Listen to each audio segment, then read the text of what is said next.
वक्रतुंड महाकाय सूर्यकोटि समप्रभ निर्विघ्नं कुरु मे देव सर्वकार्येषु सर्वदा।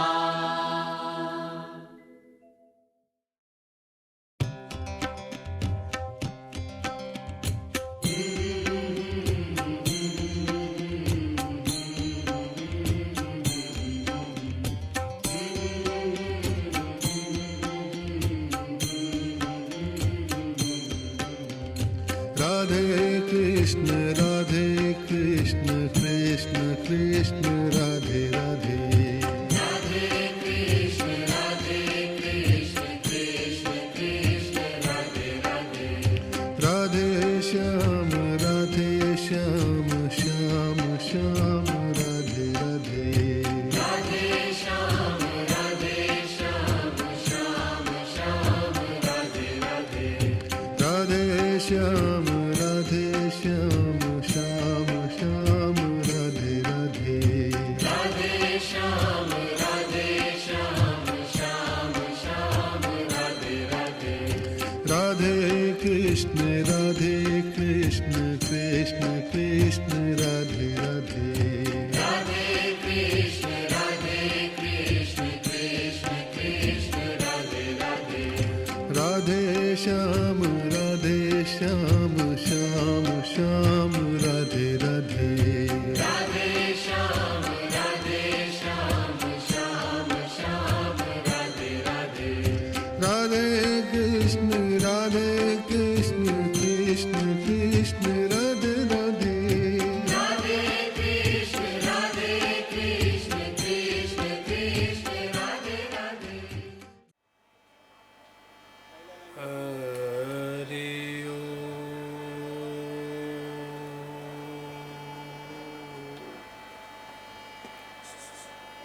स्वस्ति श्री गणेशाय नमः। श्री सरस्वत्यै नमः। श्री गुरुभ्यो नमः।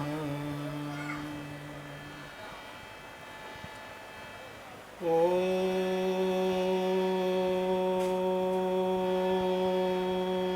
नमो भगवते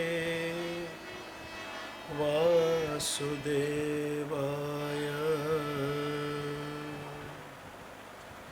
वसुदेवसुतं देवं कंसचाणूरमर्दनम्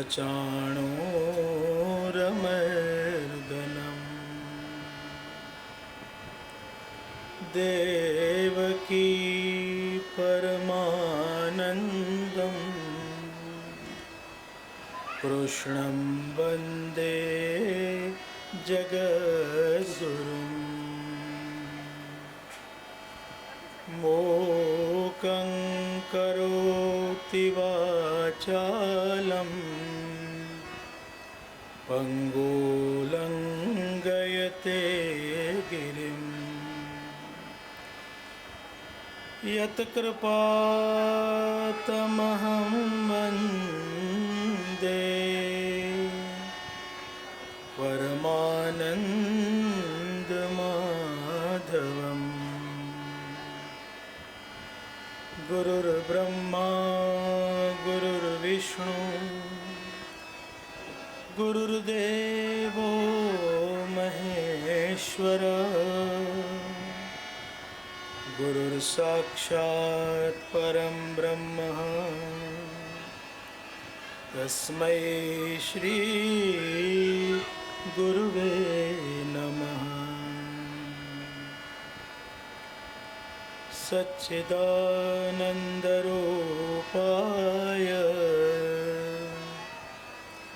विश्वोत्पत्त्यादिहेतवे तापत्रय विनाशाय श्रीकृष्णाय वयं नुमः। नारायणं नमस्कृत्य नरं चैव नरोत्तमं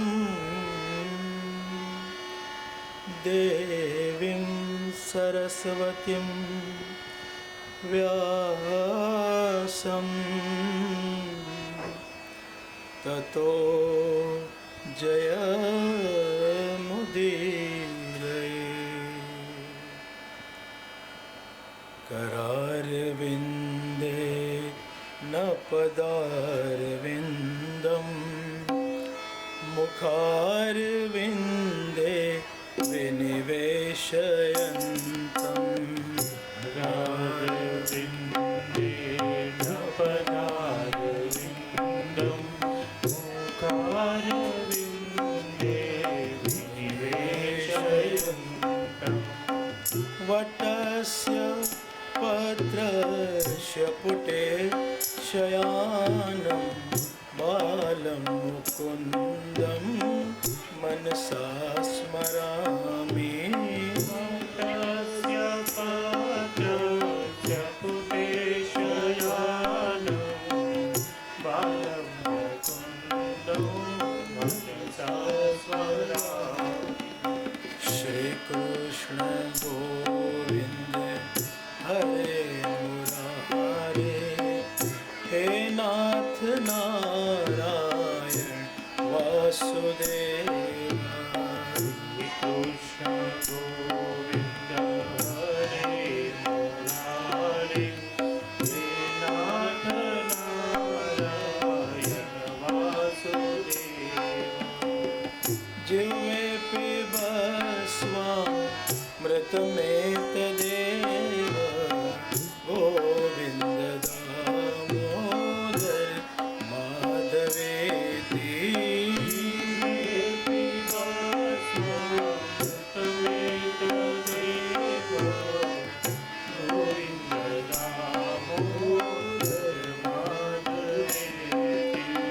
विक्रेतु कामा गोपकन्या मुरारी पादार्पित चित्तवृत्ति। विक्रेतु कामा किल गोपकन्या मुरारी पादार्पित चित्तवृत्ति। दध्यादिकं मोहवशादवोच गोविन्द दामोदर माधवेति।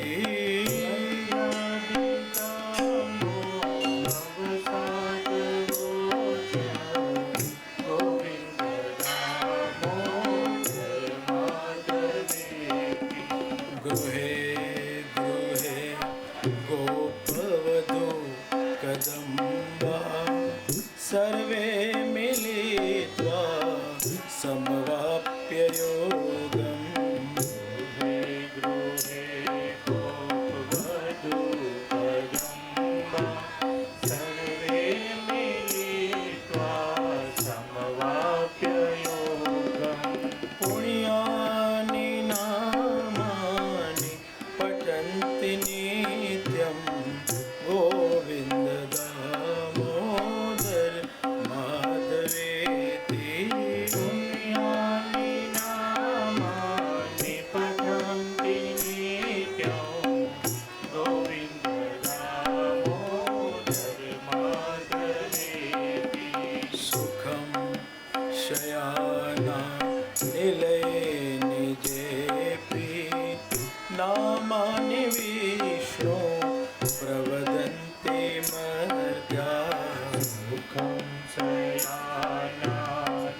कृष्णस्य मनोहराणि वेसदैवं भज सुन्दराणि नामानि कृष्णस्य मनोहराणि समस्त भक्तार्ति विनाशनानि गोविन्द दामोदर माधवेति समस्त भक्तार्ति विनाशनानि गोविन्द दामोदर माधवेति सुखावसाने विदमेव सारं दुःखावसाने विदमेव ज्ञेयम् दुःखावसाने इदमेव सारं दुःखावसाने इदमेव ज्ञेयम् देहावसाने त्विदमेव जाप्यं गोविन्द दामोदर माधवेति देहावसाने इदमेव जाप्यं गोविन्द दामोदर माधवेति श्रीकृष्ण राधा वर गोकुलेश गोपाल गोवर्धन नाथ विष्णु कृष्ण राधा वर गोकुलेश गोपाल गोवर्धननाथ विष्णु जिह्वे पिबस्वामृतमेतदेव गोविन्द दामोदर माधवेति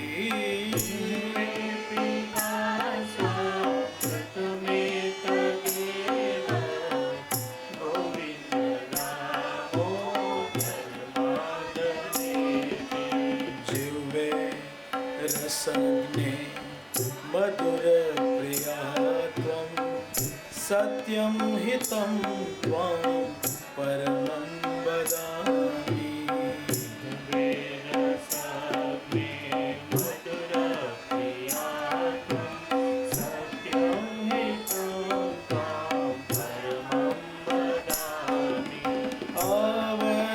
आवर्णयेथा मधुराक्षराणि गोविन्द दामोदर माधवेति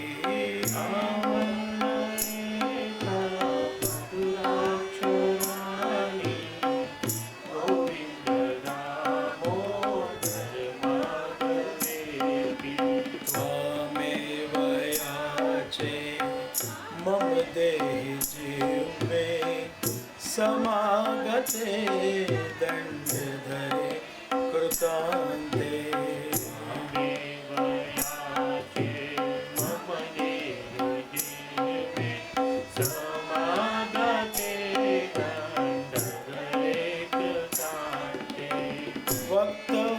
वक्तव्यमेवं मधुरं सुभक्त्या गोविन्द दामोदर माधवेति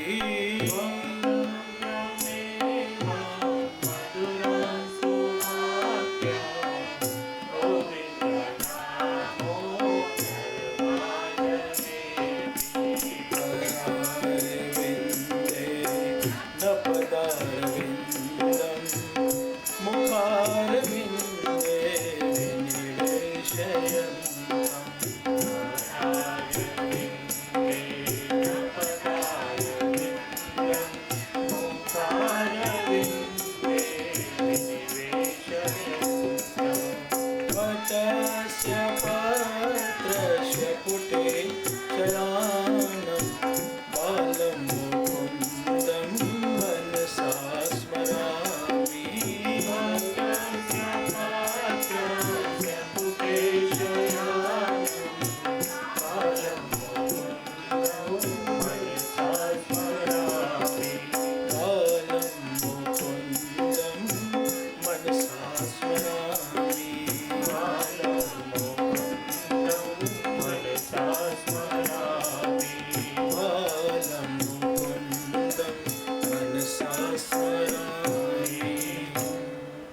बोलिए कृष्ण कन्हैया लाल की जय। श्री द्वारिकाधीश की जय। श्री गोवर्धन नाथ की जय। श्री सद्गुरु देव की जय। ओ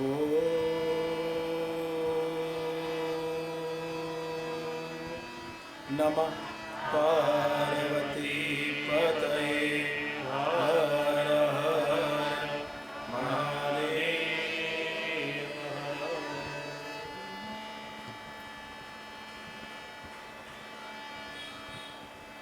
श्री शुक उवाच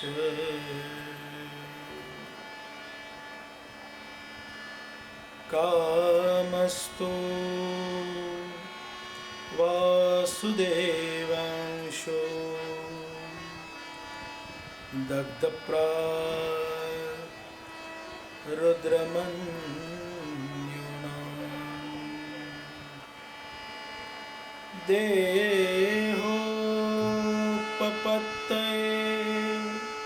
भूयस्तमेव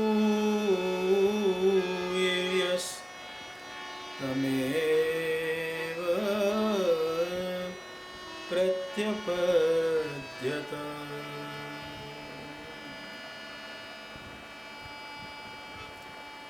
श्री सुखदेव जी महाराज परीक्षित राजा को कहने लगे, हे राजन, कल सायंकाल में श्री कृष्ण परमात्मा ने श्री रुक्ष्मणी जी की इच्छानुसार उनका हरण करके और फिर माता पिता एवं गुरुजनों के प्रेरणा से, आशीर्वाद से, गर्गाचार्य एवं विद्वानों के सूचन से, वेदोक्त विधि से श्री माघ शुक्ल वसंत पंचमी के पुण्य गौरज मुहूर्त में देवी रुक्ष्मणी का पाणी ग्रहण संस्कार, वैदिक विवाह संस्कार किया और इस विवाह के प्रसंग का आनंद कथा के माध्यम से हमने प्राप्त किया।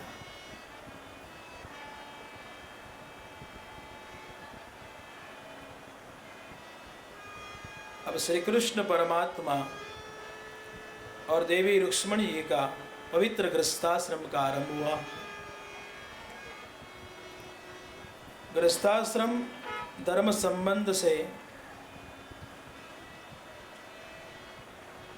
भगवान श्री कृष्ण और रुक्मिणी देवी के वहाँ बेटा हुआ। पुत्र का नाम रखा गया प्रद्युम्न।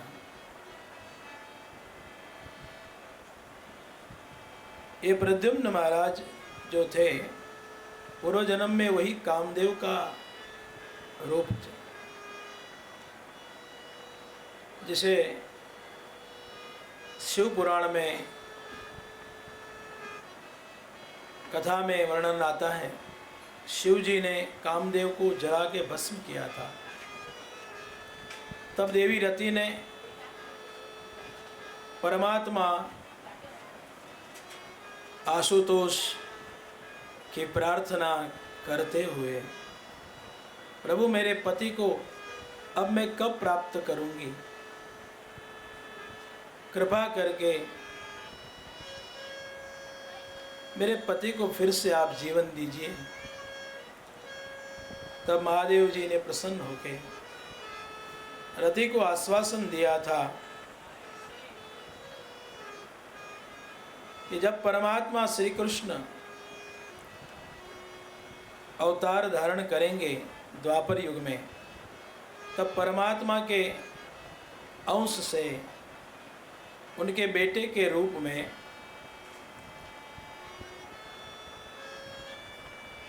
आपको आपका पति फिर से वापस प्राप्त होगा।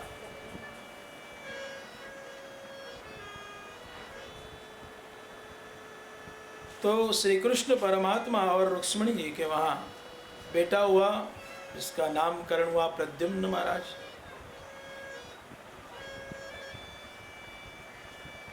कथा प्रसंग ऐसी है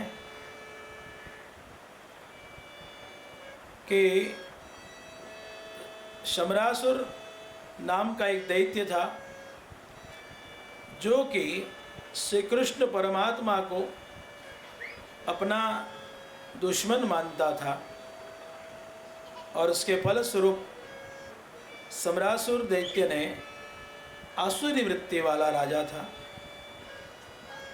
जिसने 10वें ही दिन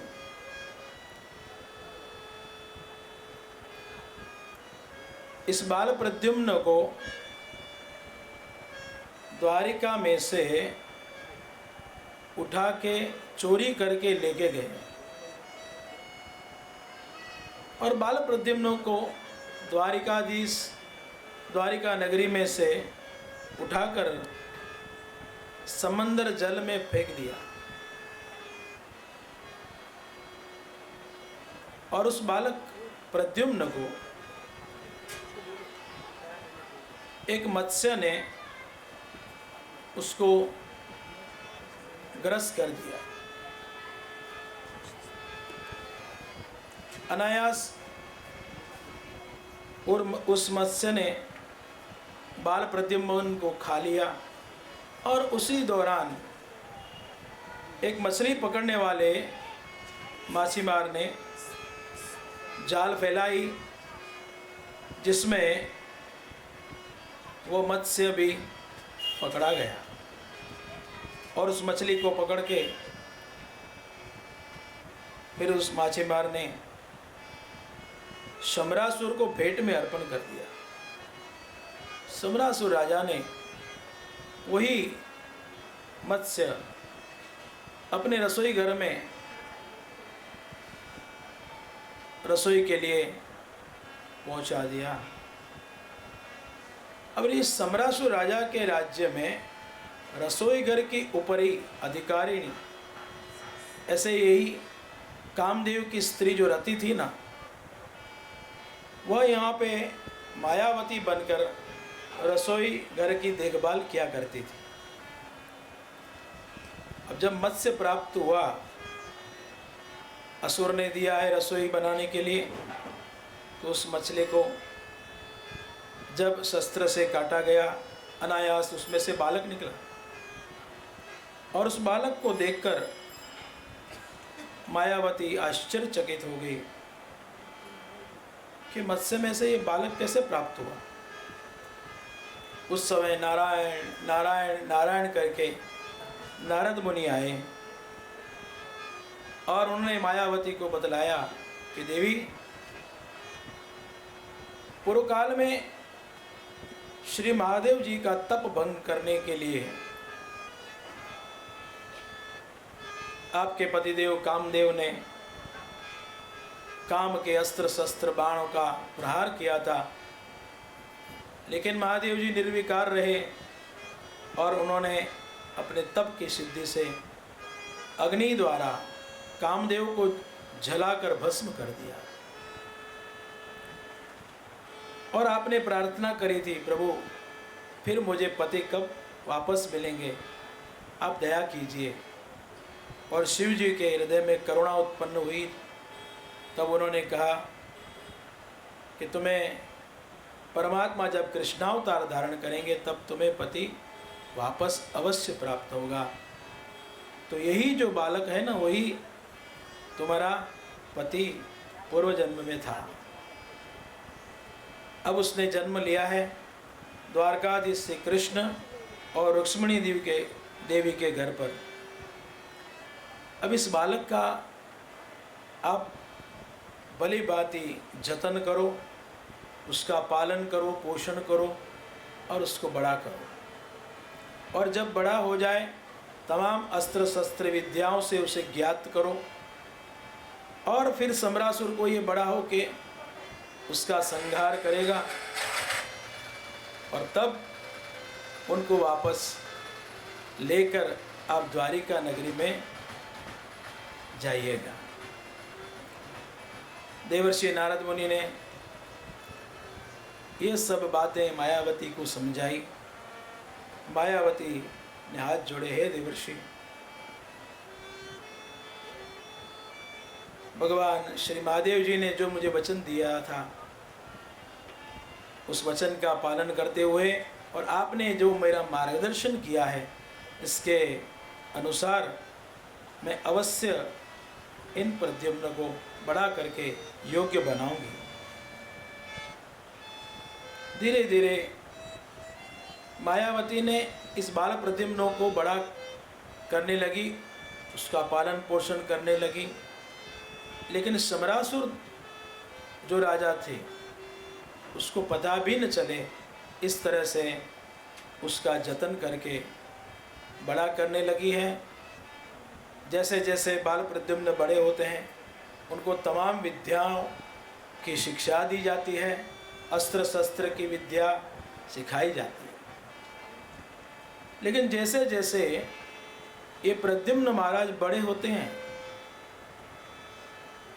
और मायावती का उसके और जो भाव था उसमें कुछ विलगता, कुछ भेद दिखने लगा।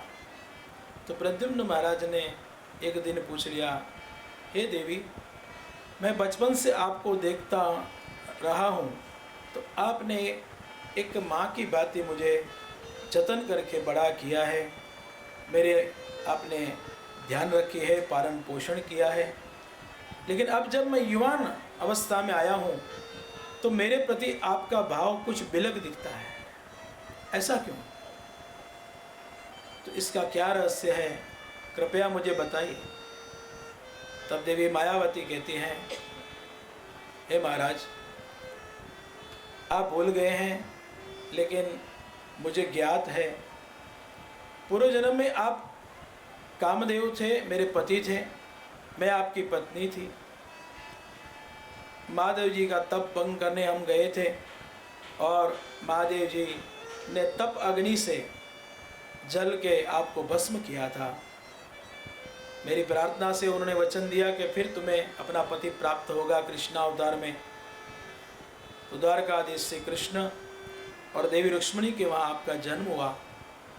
लेकिन जिस राज्य में हम रहते हैं, इस राज्य का अधिपति ये सम्बरासुर नाम का आसुरी वृत्ति वाला राजा, जो कि कृष्ण की और बैर भाव से रहता था, तो बैर का बदला लेने के लिए 10 दिन के तब से तुम्हें चुरा के समंदर के जल में डाल दिया।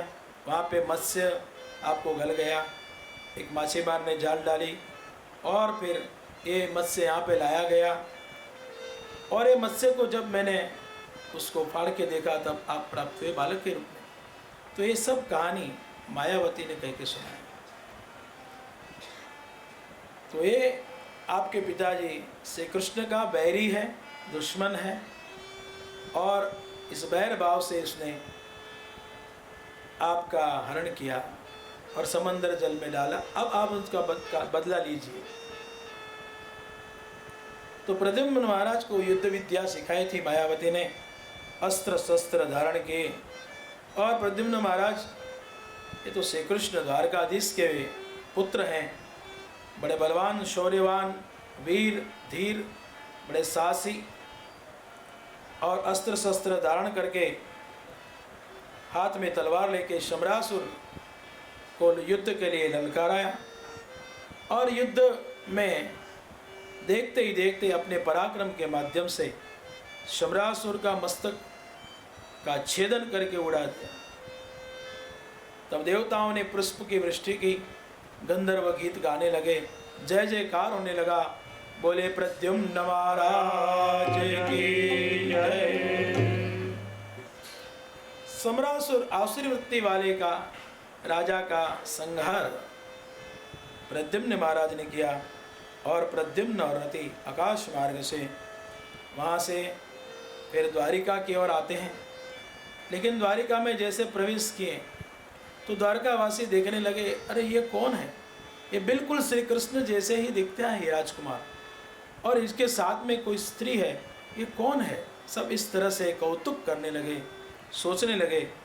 और देखते ही देखते देवी मायावती और प्रद्युम्न महाराज के साथ में द्वारिका नगरी में उनका आगमन हुआ। और वसुदेव देवकी को पता चला श्री कृष्ण महाराज और रुक्ष्मणी जी को जब इतने सालों के बाद युवान होने के पश्चात बेटा प्राप्त हुआ, माँ रुक्ष्मणी जी की आंख में से अश्रु आने लगे। पुत्र स्नेह से हृदय से दूध की धाराएं बहती हैं, ऐसा स्नेह उमड़ पड़ा। सब मौन धारण करके उस समय सभी वृत्तांत को फिर नारायण नारायण कहते नारद जी ने आके सुनाया। 10 दिन का बेटा और वह भी द्वारकाधीश का।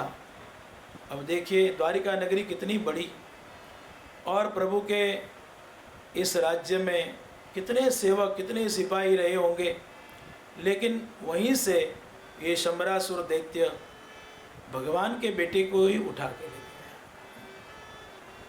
प्रायः श्री कृष्ण परमात्मा की हम कथा कल से सुन रहे हैं, लेकिन जब मनुष्य लीला परमात्मा भी करने आते हैं संसार में, तो जगत को तो आनंद रूप परमात्मा आनंद ही देते हैं, लेकिन जो मानवीय बन के उनका जो दुख है संसारी, वो दुख को छिपा के रखते हैं। लेकिन हम इस विषय में ज़्यादा सोचते ही नहीं, थोड़ा सोचेंगे तो पता चलेगा। भगवान परमात्मा श्री कृष्ण का प्रागट्य कहाँ हुआ, तो बोले मथुरा के कारागृह में। हम आप सब अच्छी अच्छी जगह पे अच्छे अच्छे अस्पतालों में हमारा जन्म होता है, लेकिन परमात्मा 14 भुवन के अधिपति साक्षात परमात्मा जब कृष्णावतार लिए तो कारागृह में जेल में जन्म हुआ। ये क्या दुख की बात नहीं। और जन्म के वक्त माता पिता को बंदी बनाया गया था, हाथ में पैर में बेड़ियां लगी हुई थी, तो माता पिता भी दुखी थे। लेकिन परमात्मा ने अपने जीवन का ये दुख जो है वो छिपा के रखा।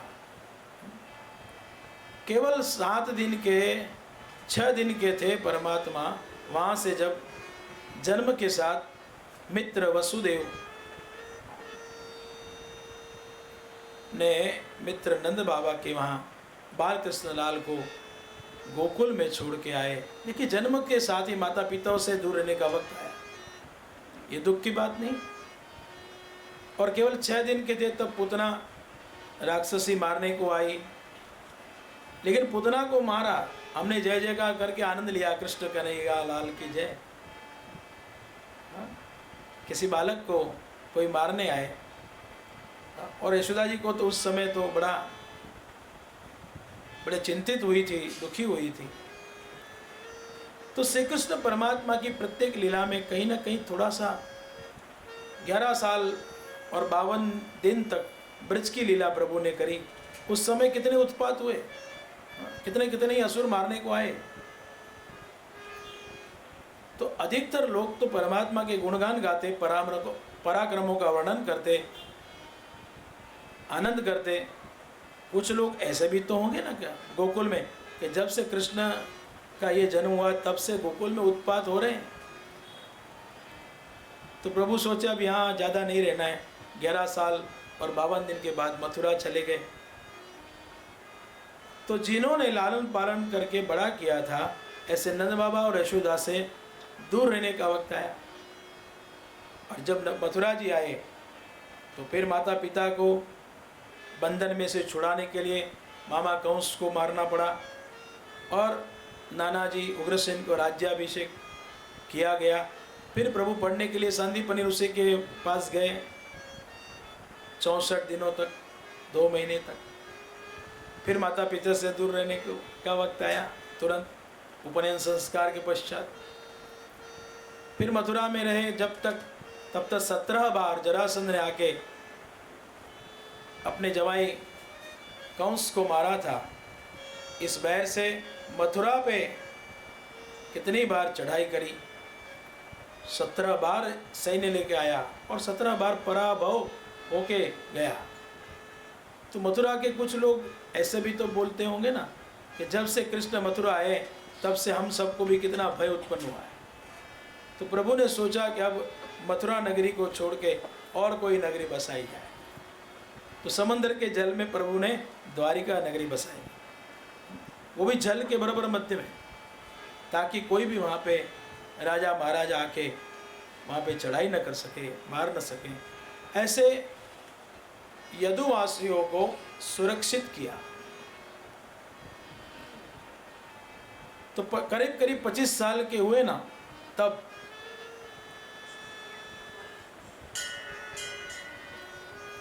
जाके फिर रुक्मणी जी का पत्र मिलता है, फिर ब्याह होता है। तो वो भी ब्याह कैसे सीधे सीधे हुआ नहीं। और रुक्मणी जी का जब हरण करते हैं तब उस समय उसके भाई के साथ युद्ध हुआ। तो देखिए श्री कृष्ण परमात्मा का ये जो दुख है ना, वो परमात्मा ने गुप्त रखा है। उसके बदले उनकी लीलाओं में हमें आनंद ही दिलाते प्रभु की लीला बड़ी सुंदर है, आनंदमय है। तो इससे तात्पर्य कहने का ये है कि हमारे जीवन में भी हम संसारी जन हैं, थोड़ा बहुत छोटा बड़ा दुख आए तो जरा भी विचलित न हो और प्रभु का स्मरण करते हुए दुख का सामना करें। सुखदेव जी कहने लगे, हे राजन परीक्षित, इस तरह से प्रद्युम्न महाराज की कथा सुनाई। परीक्षित महाराज ने पूछा कि हे सुखदेव जी, मैंने ऐसा सुना है कि श्री कृष्ण परमात्मा के तो बहुत से ब्याह हुए थे, उनकी 8 पटरानी थी और 16,000 रानी और भी हुई थी। तो वो कथा सब विस्तार से मुझे कह के सुनाइए। तब सुखदेव जी ने कहा, एक सत्राजित नाम का राजा था जो सूर्य का बड़ा भक्त था। हर दिन ब्रह्म मुहूर्त में उठ के स्नान करके जब पूर्व क्षितिज में सूर्य उगे ना, उस समय उगने से पहले ही जल में खड़े रह के सूर्य को अर्घ्य देता। ऐसे सूर्य की भक्ति उसने करी थी कि सूर्यदेव ने प्रसन्न होकर उसे स्यमंतक नाम का एक मणि दिया था। अब ये स्यमंतक मणि इतना प्रभावशाली था, उसका तेज इतना था कि जिस राज्य में जिसके पास ये स्यमंतक मणि हो ना, वो जिसके पास हो उस राज्य में प्रतिदिन वो मणि 8 बार सुवर्ण देता था। तो जिसके पास, जिस राजा के पास ये मणि हो तो उसकी प्रजा में कभी कोई दरिद्रता आ ही नहीं सकती, सब लोग सुखी संपन्न समृद्ध हुआ करते थे। एक बार श्री कृष्ण परमात्मा ने ये मणि की याचना सत्राजित राजा के पास की थी, इसलिए कि मथुरा नगरी में कुछ समय ऐसा आया था जब वर्षा नहीं पड़ी थी, अकाल था। तो मथुरा वासियों को सुखी करने के लिए प्रभु ने उस स्यमंतक मणि की याचना की। कुछ समय के लिए, हे सत्राजित राजा, आपका ये स्यमंतक मणि उग्रसेन राजा के पास रखिए। लेकिन सत्राजित महाराज ने मनाही की, मैं अपना मणि किसी को दूंगा नहीं। अब एक दिन ऐसा हुआ कि सत्राजित राजा का जो भाई था प्रसेन नाम का, वो शिकार करने के लिए जाता है। लेकिन शिकार करने के लिए घूमने के लिए गया, उस समय वो मणि को वो धारण करके फिर मृगया करने निकला। मार्ग में जंगल में जैसे पहुंचा तो प्रसेन के गले में इतना तेजस्वी प्रकाश देने वाला मणि देख के एक शेर ने उसे मार डाला और उसके गले में से मणि हासिल करके और सिंह जा रहा था, उस समय जाम्बुवंत ने देखा। जाम्बुवंत रीछ भालू की योनि में, जाम्बुवान की कथा रामायण में भी आती है।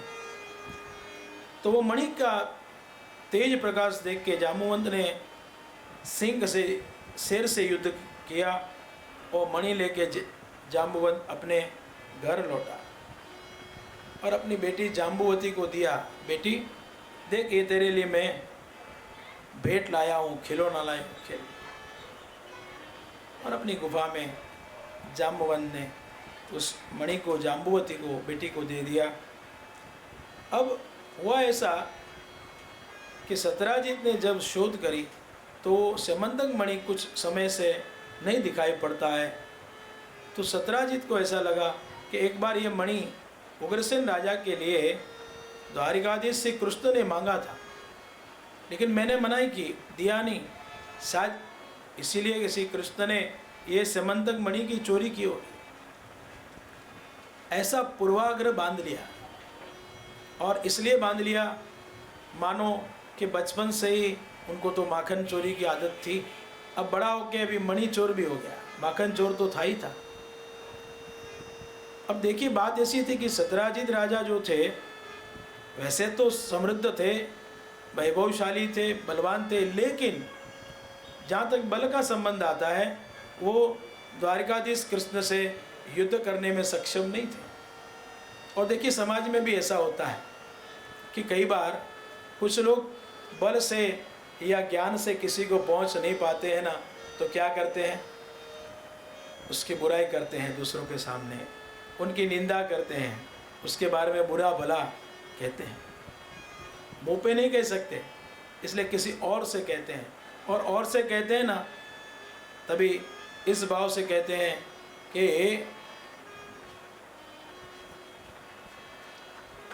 कि फला आदमी ऐसा है, फला आदमी ऐसा है। हाँ, किसी को कहना मत। इस समाज में एक ऐसी बात चली आती है कि हम किसकी निंदा करें कोई, और वो बात का प्रचार प्रसार करना हो तो बड़ी आसानी से हो जाता है, किसी को कहना मत, ऐसा करके सत्यराजीत ने प्रचार किया। तो धीरे धीरे वो बात एक कान से दूसरे कान पे, दूसरे कान से तीसरे कान पे, और हर एक को पता चली। धीरे धीरे ये बात कृष्ण परमात्मा के जो हितैषी थे ना, उन तक बात आई। तो उन्होंने सोचा कि ये जो बात है बिल्कुल असत्य है, झूठ है, कि कृष्ण परमात्मा ऐसी चोरी कर ही नहीं सकते। लेकिन ये बात तो समाज में, जगत में फैलाई जाती है कि कृष्ण ने मणि चोरा, कृष्ण ने मणि चोरा। तो चलो परमात्मा को हम इस बात की जानकारी तो दे दें। तो परमात्मा को जानकारी दी जाती है, प्रभु आपके बारे में कुछ लोग ऐसी बातें करते हैं कि समंतक मणि एक बार आपने सत्यराजीत राजा से मांगा था और वो मणि अभी नहीं मिल रहा है, तो आपकी बुराई कर रहा है, आपके बारे में लोगों कहता है कि ये मेरा मणि जो था समंतक मणि, ये कृष्ण ने चोरी कर लिया। श्री कृष्ण परमात्मा ने स्मित हास्य किया। परमात्मा किसी भी परिस्थिति में हंसते हैं, इसका मतलब क्या कि वही स्वयं ईश्वर है।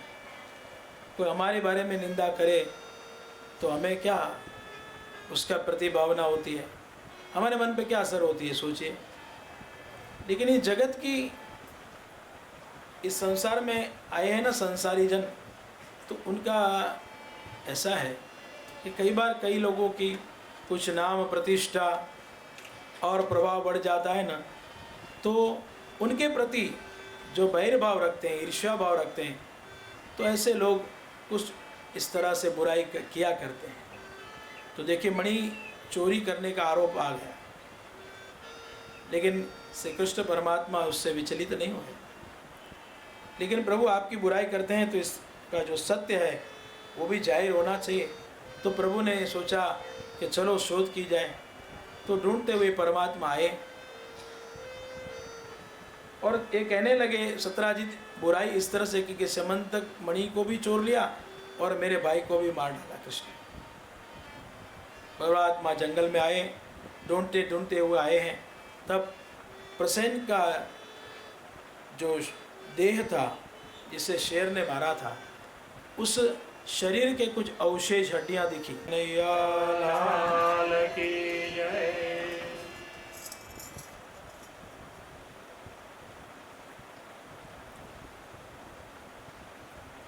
तो श्री कृष्ण परमात्मा सतराजित के भाई प्रसन्न के शोध करने जंगल में आए।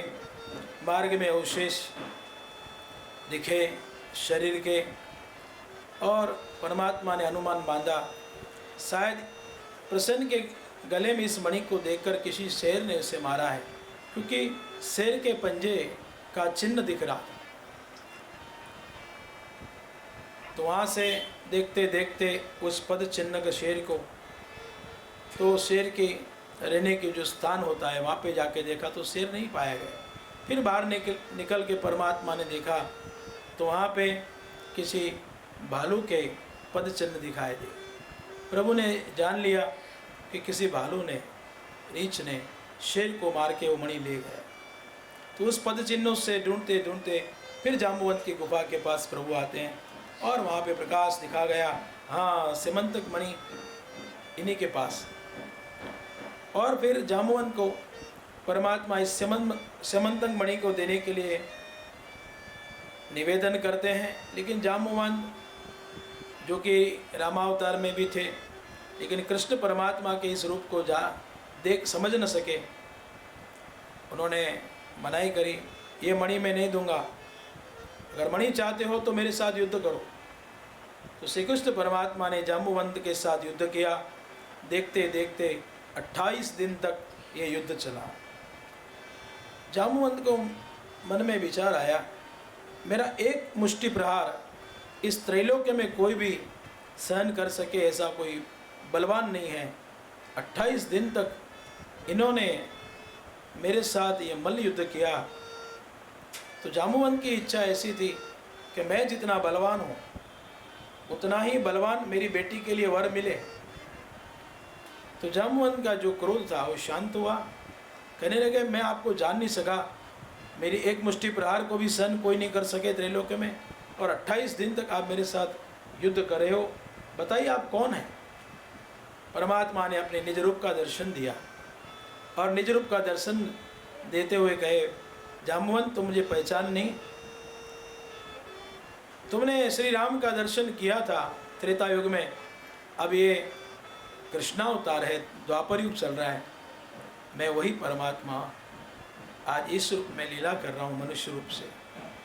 जाम्बुवंत ने क्षमा मांगी, है प्रभु, तो आपको सीधे सीधे आके ही बात बतानी थी ना, तो इतने सारे दिन 28 दिन तक मैं आपके साथ युद्ध करता ही नहीं।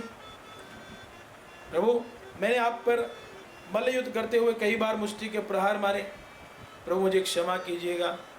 तो प्रभु श्री कृष्ण ने कहा कि जिसमें जो अधिक गुण मैंने दिया है, तो जिसके हृदय में भाव है मेरे और प्रेम है, तो मैं उससे भाव से मिलता हूँ।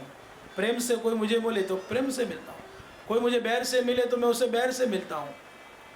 और तुम्हारे पास बल ज़्यादा है, तो तुम्हें ऐसी इच्छा थी कि त्रैलोक में मेरे साथ कोई बल से मेरे साथ युद्ध कर सके, तो मैं युद्ध नहीं बल्कि जाम्बुवंत मैं तुम्हारे साथ वैसे ही मैं खेलता था, युद्ध के बहाने मैं तुम्हारे साथ रमता था। और जाम्बुवंत हंसने लगे, प्रभु आपकी लीला अद्भुत। तो यही प्रभु की लीला हमें एक निर्देश करती है कि जाकी रही भावना जैसी, प्रभु मूर्ति देखी तिन तैसी, ये यथा माम प्रपद्यन्ते तांस तथैव भजामि। जो जिस भाव से मुझे मिलेगा उसी रूप से मैं उसे प्राप्त होता हूँ। ये परमात्मा ने जगत को सूत्र दिया है। तो जाम्बुवंत बलवान थे, तो प्रभु उनको बलशाली के रूप में मिले। लेकिन प्रभु मैंने आपके साथ युद्ध किया, आपको मुष्टि प्रहार मैंने मारे, लेकिन अब आप मुझे क्षमा देते हैं, मैं तब मानूंगा जब आप मेरी बेटी का पानी ग्रहण करो। आपके समान जगत में दूसरा और कोई बलवान नहीं हो सकता है। प्रभु को निवेदन किया तो प्रभु ने उसकी बेटी जाम्बुवती का हाथ पकड़ा और लेके आए प्रभु द्वारिका में। द्वारिका वासियों ने देखा श्री कृष्ण परमात्मा कहाँ गए थे तो वापस आए हैं, लेकिन उनके साथ में ये बिल्ली कौन है। सब आश्चर्यचकित होकर देख रहे हैं और देखते ही देखते परमात्मा अपने राजमहल में प्रवेश करते हैं, माता पिता को मिले, उनका आशीर्वाद लिया और देवकी जी कहने लगी बेटा किसको लेके आया। और फिर कन्हैया ने सब बातें बताई, माँ ऐसा ऐसा हुआ, सतराजीत ने मेरे बारे में समंदक मणि चोरी करने का आरोप डाला, तो उसको स्पष्ट करने के लिए सत्य क्या है उसके लिए शोध करते करते गया। अंत में जाम्बुवंत के साथ युद्ध हुआ, समंदक मणि भी मिला और उन्होंने अपनी बेटी भी मुझे सौंपी कि आप ही उससे स्वीकारो।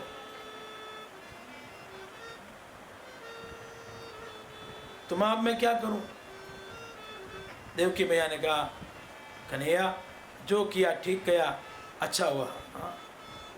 फिर गर्गाचार्य को बुलाया गया और शास्त्र के विधि के अनुसार भगवान का दूसरा ब्याह हुआ जाम्बुवती के साथ। अब जो समंदक मणि की चोरी का आक्षेप आया था कृष्ण पे, तो श्री कृष्ण परमात्मा ने वो समंदक मणि ला के सतराजीत राजा के पास आकर लौटा दिया। महाराज ये आपका समंदक मणि, और ये समंदक मणि मेरे पास नहीं था, मैंने चोरी भी नहीं किया था, और जो बात हुई थी वो सब बात सतराजीत राजा को बताई गई और सतराजीत महाराज को भी क्षोभ हुआ। हे द्वारकाधीश श्री कृष्ण, आपके महात्म्य को न जान के मैंने आपके बारे में बुरा भला कहा। मैंने ऐसा सुना था कि जब आप छोटे थे तब ब्रज में माखन चोरी किया करते थे, तो बचपन में जो माखन चोर थे अब बड़े होके मणि चोर हो गए। ऐसे ऐसे आपके समाज में आपके बारे में बुरा भला कह के मैंने ये आरोप डाल के चोर चोर करके ये मैंने समाज में बातें फैलाई। मैं इस बात के लिए आपकी क्षमा मांगता हूँ। तो कृष्ण ने कहा मुझे कोई बुरा नहीं लगा, जो हुआ भूल जाओ। हाँ, इसे तो कहते हैं ना वीर। कल जब हम गोपी गीत का हमने वर्णन किया तो देखो गोपी गीत में 3-4 बार ऐसा प्रसंग आता है जब गोपियाँ प्रभु को वीर कहती हैं। और वीर सचमुच में कौन है। हाँ, तो ग्रंथों में शास्त्रों में कहा है कि क्षमा वीरस्य भूषणम। हाँ, जिसमें क्षमा का भाव है वही तो वीर लोगों का आभूषण है। तो देखिए प्रभु ने कितनी सरलता से सतराजीत राजा को भी क्षमा दे दी। नहीं, ऐसे मैं नहीं मानूंगा। सतराजीत कहते हैं अगर आपने मुझे क्षमा दी हो तो मेरी बेटी सत्यभामा को आप स्वीकारिए पत्नी के रूप में। और फिर परमात्मा ने कहा मैं ऐसे कुछ नहीं कर सकता हूँ, मेरे माता पिता की आज्ञा का पालन करे बगैर मैं शादी नहीं करूँगा। मेरे पहले से 2 शादियाँ हो चुकी हैं, अब तीसरी शादी मैं क्यों करूँ। फिर बातें बड़े बुजुर्गों के पास आती हैं।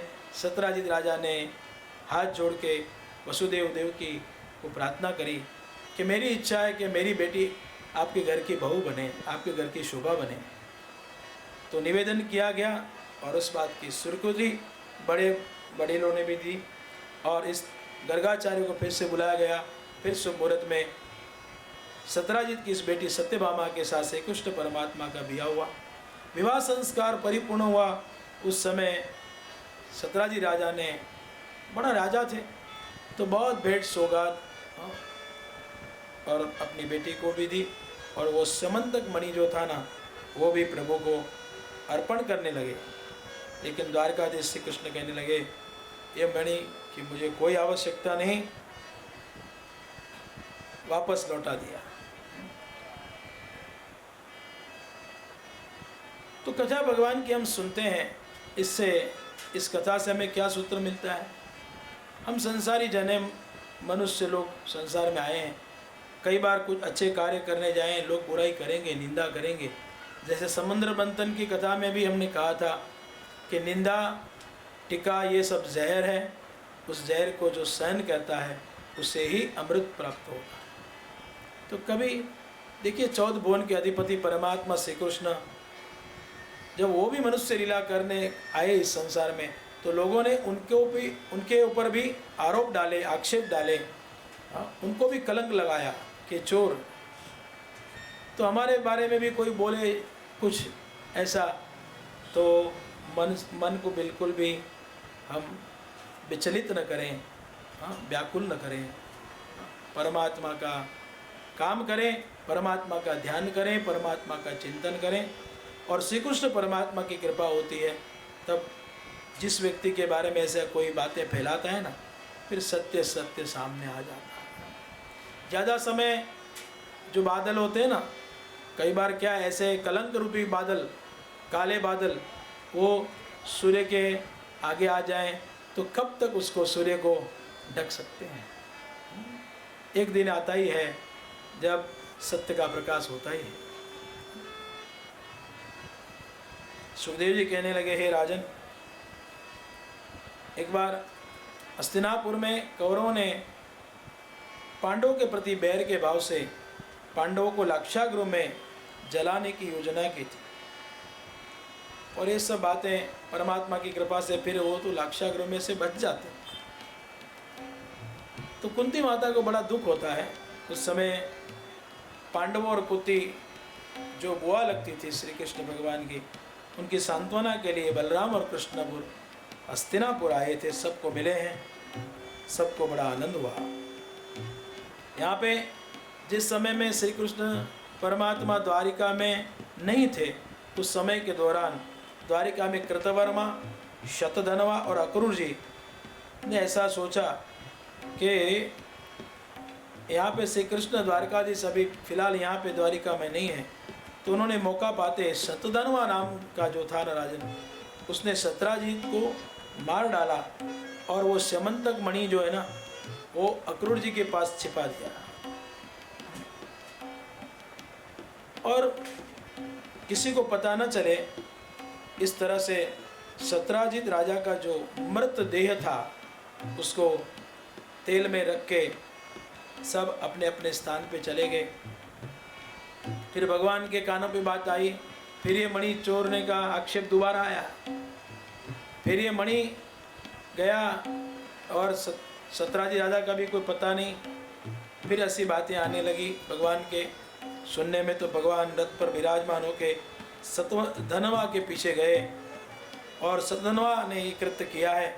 भगवान ने उसके साथ युद्ध किया, सुदर्शन चक्र के माध्यम से उसके मस्तक काटे और वहाँ से स्यमंतक मणि प्राप्त करके फिर परमात्मा द्वारिका आए। और फिर जाहिर हुआ कि ये चोरी श्री कृष्ण परमात्मा ने नहीं की थी। दोबारा भी आक्षेप वहाँ से उन्होंने हटाया। सत्यभामा को बड़ा दुख हुआ, पिताजी का देहांत हुआ। इस बात की जब उनको पता चली तब बड़ा दुख हुआ। उसको सांत्वना की परमात्मा ने। ससुर जी की उत्तर क्रियाएं की जाती हैं, सत्यभामा का समाधान हुआ और प्रभु ने समझाया, जगत में जो आया है देवी उसको एक दिन जाना ही है। तो सांत्वना करके, शांत करके फिर अक्रूर जी मणि लेके काशी जाते हैं।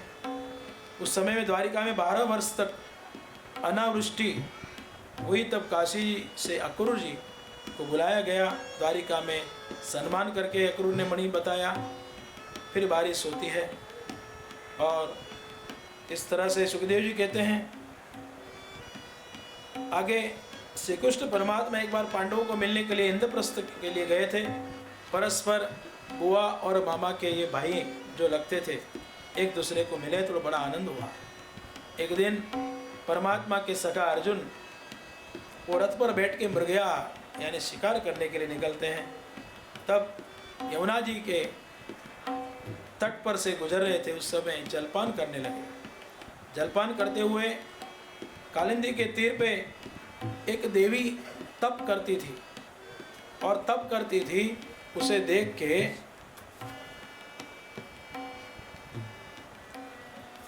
पूछने लगे अर्जुन कि देवी आप यहाँ तप क्यों कर रही हैं।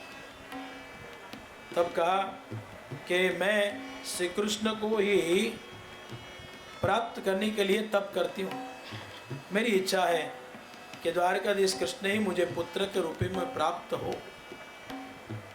ये बात अर्जुन ने जानी।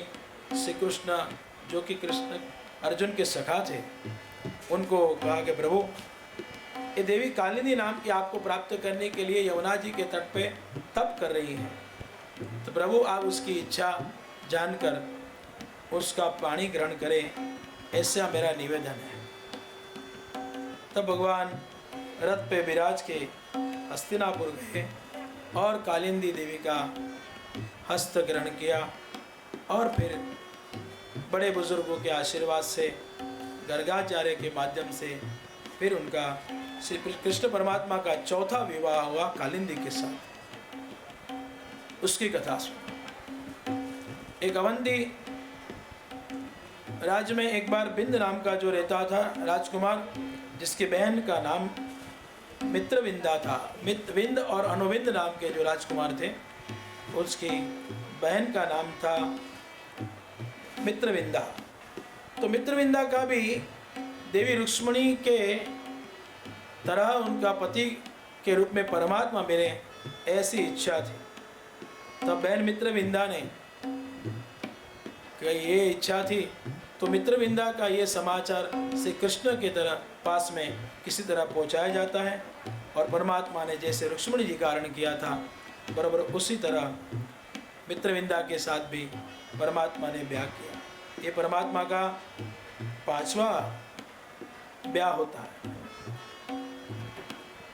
उसके बाद में नग्नजीति, जिसका दूसरा नाम सत्या कहा जाता है, प्रभु का ब्याह उनके साथ हुआ। वहाँ पे एक स्वयंवर की योजना की थी। तो स्वयंवर में राजा ने ऐसी घोषणा की कि जो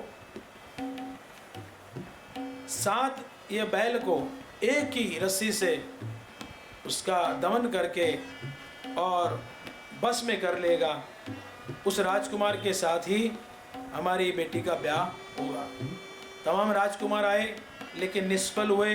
अंत में श्री कृष्ण परमात्मा ने ये पराक्रम, जो कि बचपन से ब्रज में गायों बैलों के साथ रहे थे, उनकी सेवा की थी, तो उनके लिए बड़ा आसान काम था। तो 7 बैल को एक ही रस्सी से बांध के उनको वश करके परमात्मा ने पराक्रम किया। जय जयकार हुआ, बोलिए कृष्ण कन्हैया लाल की जय। इस तरह से नागिन जीती के साथ प्रभु का ब्याह हुआ। उसके पश्चात 7वां विवाह परमात्मा का श्रुतकीर्ति राजा की बेटी भद्रा के साथ हुआ। तो वो भद्र देश के अधिपति, उनकी भी कन्या के साथ भगवान ने हरण करके ब्याह किया।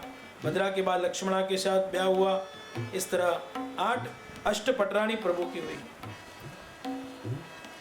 राजोवाच यथा हतो भगवता भौमो येन चता स्त्रियः निरुद्धा एतदा चक्ष्व विक्रमं शार्गधन्वनः।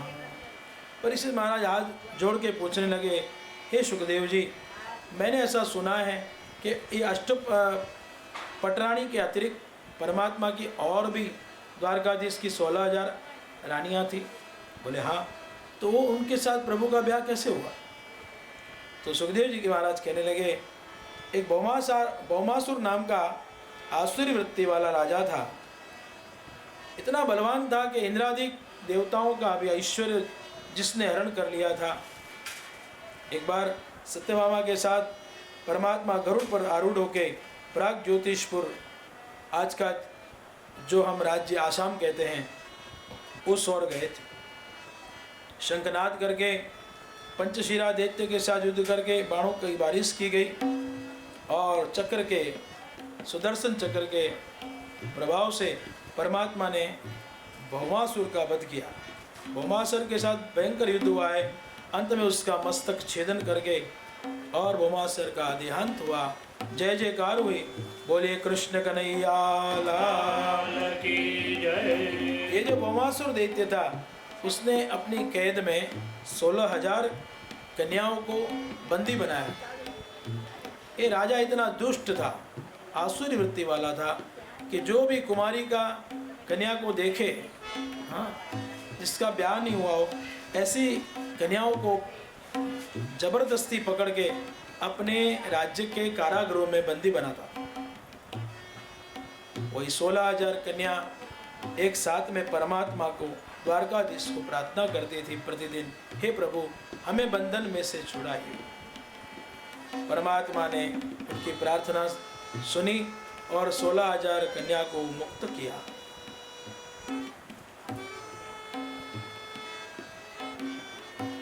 तो 16,000 कन्या को वाहनों पर बिठा के द्वारिका में प्रभु लेके आए। माता पिता को, गुरुजनों को ये बात बताई गई। फिर गर्गाचार्य को बुलाया गया। गर्गाचार्य को कहा, वसुदेव देवकी ने, अब ये 16,000 कन्या आई हैं, वो श्री कृष्ण द्वारकाधीश के भरोसे से आई है, अब इसका क्या किया जाए। तो सभी का मंतव्य तो ऐसा था कि सभी कन्याओं को अपने मैके में वापस भेजे जाए, माता पिता के पास। ये सब कन्या कहने लगी कि संसार में 1-2 दिन के लिए, 4 दिन के लिए भी कोई ज़बरदस्ती किसी का हरण करके ले जाए, उठा के ले जाए, लेकिन वो कन्या जब वापस अपने माता पिता के पास जाती तो माता पिता भी शायद उनका स्वीकार नहीं करेंगे। अब हम कहाँ जाएं? प्रभु, हम आपके शरण में हैं, आप ही हमारा स्वीकार करें। तो माता पिता ने इस बात पे अपनी स्वीकृति दी, हे कृष्ण, ये सभी 16,000 कन्याओं को अपना नाम दो और सबके साथ ब्याह करो। सुखदेव जी महाराज कहने लगे, हे राजन परीक्षित, गर्गाचार्य ने शुभ मुहूर्त निकाला विवाह का, और 16,000 कन्याओं के साथ एक ही मुहूर्त में ब्याह हो, इसलिए 16,000 मंडप बांधे गए। और जितने मंडप, हर एक मंडप में परमात्मा ने वर के रूप में अपना रूप बनाया। 16,000 रूप परमात्मा ने किए, एक एक कन्या के साथ एक एक श्री कृष्ण का स्वरूप। क्या आश्चर्य प्रभु, जो परमात्मा है कुछ भी कर सकते हैं। सुखदेव जी कहते हैं, प्रभु ने अपने 16,000 रूप बनाए, नहीं गर्गाचार्य के भी उतने ही रूप बनाए। हर एक मंडप में गर्गाचार्य बैठे, आचार्य बैठे ब्याह कराने के लिए, और एक ही मुहूर्त में परमात्मा ने 16,000 विवाह किए और 16,000 कन्याओं को अपना नाम दिया, और सभी के लिए, अपनी पत्नियों के लिए, प्रत्येक के लिए विश्वकर्मा को आदेश देके महल बनाए, 16,000 महल। अब 16,000 और 8 ये रानी प्रभु की, इतने ही महल सबको रहने के लिए सुख सुविधाएं और तमाम साधन उपलब्ध थे। ऐसी द्वारिका की भूमि का ऐसा ऐश्वर्य प्राप्त हुआ। आइए भाव से, श्रद्धा से एक बार जय जयकार करें प्रभु की इस लीला को नमन करके। बोलिए कृष्ण कन्हैया लाल की।